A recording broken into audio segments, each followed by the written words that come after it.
Toto saina ny alarobia fahasivy amby folo ny volana novambra ho avy izao kosa ny fihodinana faharoa amin'ny fifidianana izay folohan'ny ho lavitry ny mpanao gazety fanapa-kevitra izay nivoaka avy amin'ny voameram-pikarakara ny fifidianana moa izy ity isan'ny vaovao nisongadina ihany koa ny fidirana Rakotondrazaka Afano isan'ireo mpikambana ao anatin'ity voamera.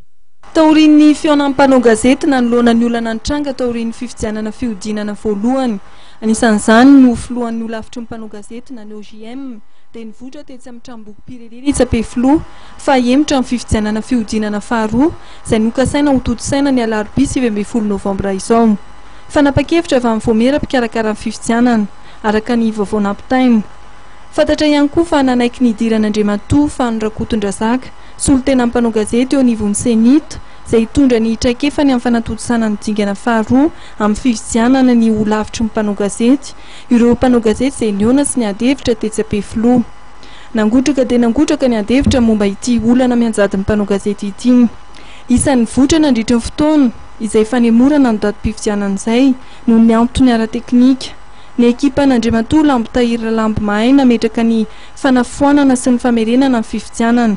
Ny fivondronam-ben'ireo mpanao gazety miaro ny fifidianana fihodinana faharoa izay mivory tetsy Antanimena kosa dia nilaza fa tazomina ny datany 7 novambra. Araka ny valim-pifidianana navoaka ny voamera mpikarakara ny fifidianana dia Andriamatoa isany Gérard Rakotondrazaka sy Hervé Rakotozanana no hiatrika amin'ny fihodinana faharoa amin'ny fifidianana ny filohan'ny ho lavitry ny mpanao gazety.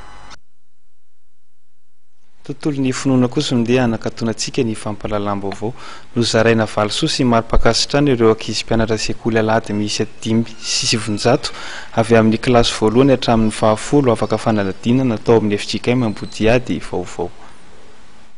Tao anaty lanonana manetriketrika ny nanatotosana ny fizarana ireo Valosoa sy Marim-pakasitrano anireo ankizy mpianatra sekoly alahady afaka fanadinana misy 5,700 avy amin'ny kilasy voalohany hatramin'ny fahafolo ao anivon'ny FJKM Ambodiady vaovao. Zao fizarana Valosoa ny sapana sekoly alahady zao moa dia midika hoe fampisihana azy satria tao anatin'izay herintaona nianaran'izay izy dia nianatra foana ao anatin'izay ihany koa mba hisin'ny fahazotoana ao anatin'izay fianarana tenin'Andriamanitra izay raha ny zarana tao anatin'ny Valosoa teto amin'ny FJKM Ambodiady vaovao manarina tamin'ity fotoana ity dia teo aloha zany nisy filia dia nahitana kilalao maro samihafa ihany koa dia teo ny diplôma avy amin'ny foiben'ny sapana sekoly alahady sy ny sertifika ihany koa avy amin'ny fitandremana izay natolotra tao anatin'ity fizarana Valosoa ho an'ny sapana sekoly alahady teto amin'ny FJKM Ambodiady vaovao manarina ity.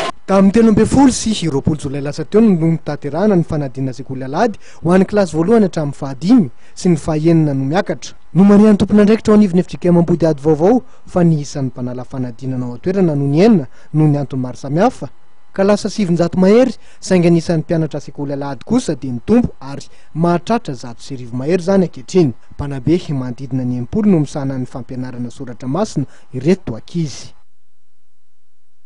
Zero tompoko lasy tompoko vavy ny masaka azo natolotra tamin'ity androany ity saorany ianao naharitra ny jery sy ny anao hatramin'ny farany vaovao antsika mame fotoananao ary ny tenako amin'ny rapitso indray veloma tompoko.